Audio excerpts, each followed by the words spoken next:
Hi, Roland Park readers, and welcome to Storytime Online. So I don't know about all of you, but this week has been a particularly stressful week for me.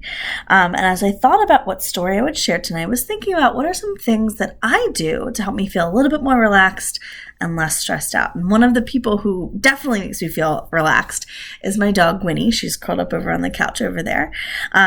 And then I thought about my friends. My friends always help me feel a little bit better. And I have a really good friend. Her name is Rachel. She happens to be my roommate.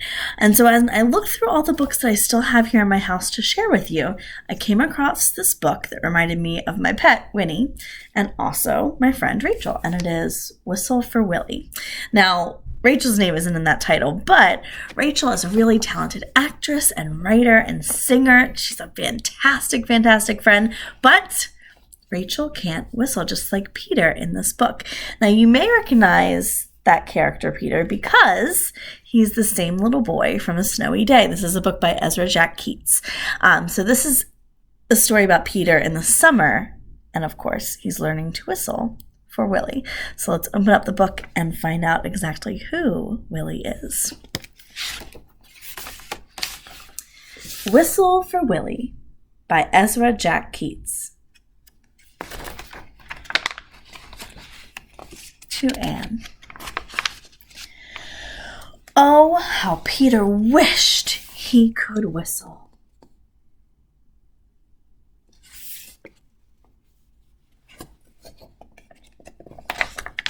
He saw a boy playing with his dog, and whenever the boy whistled, the dog ran straight to him.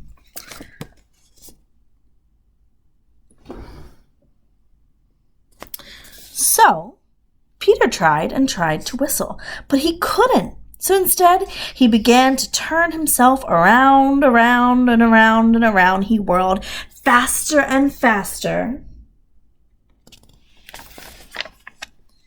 When he stopped, everything turned down and up, and up, and down, and around, and around.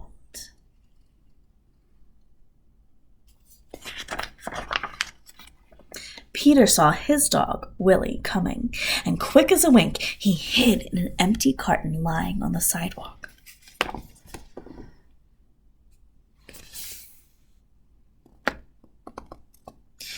Wouldn't it be funny if I whistled? Peter thought. Willie would stop and look all around to see who it was.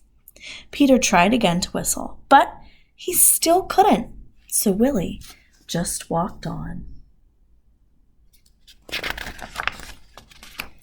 Peter got out of the carton and started home. On the way, he took some colored chalk out of his pocket and drew a long, long line. And there's his long line.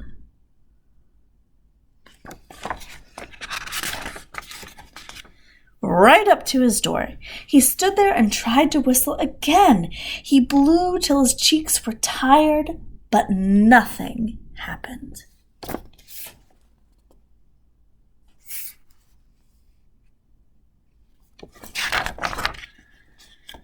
He went into his house and put on his father's old hat to make himself feel more grown up. He looked into the mirror to practice whistling. Still no whistle.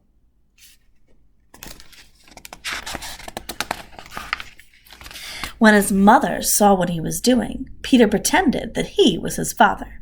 He said, "I've come home early, dear. Is Peter here?" His mother answered, "Why, no, he's outside with Willie." "Well, I'll go out and look for them," said Peter.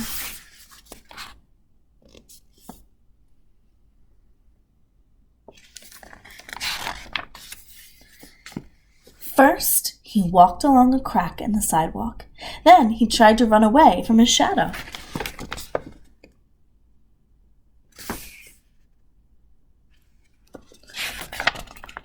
He jumped off his shadow, but when he landed, they were together again.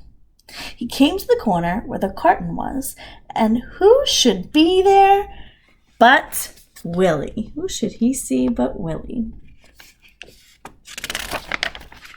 Peter scrambled under the curtain. He blew and blew and blew, and suddenly, out came a real whistle. Willie stopped and looked around to see who it was.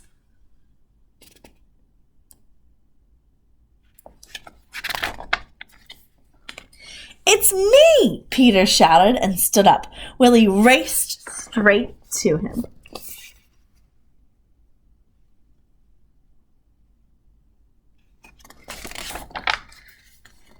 Peter ran home to show his father and mother what he could do. They loved Peter's whistling, and so did Willie.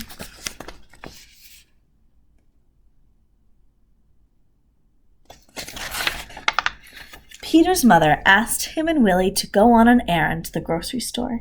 He whistled all the way there, and he whistled all the way home.